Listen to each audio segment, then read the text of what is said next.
and daughters of St Lucia, love the land that gave us birth, land of beaches, hills and valleys, fairest isle of all the earth.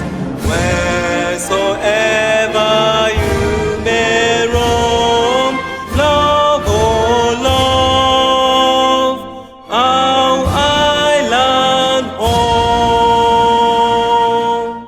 Gone the times when nations battle for this Helen of the West.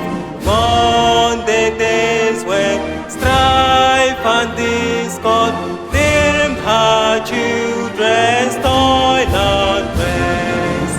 Comes at last a brighter day, stretches out a glad new way.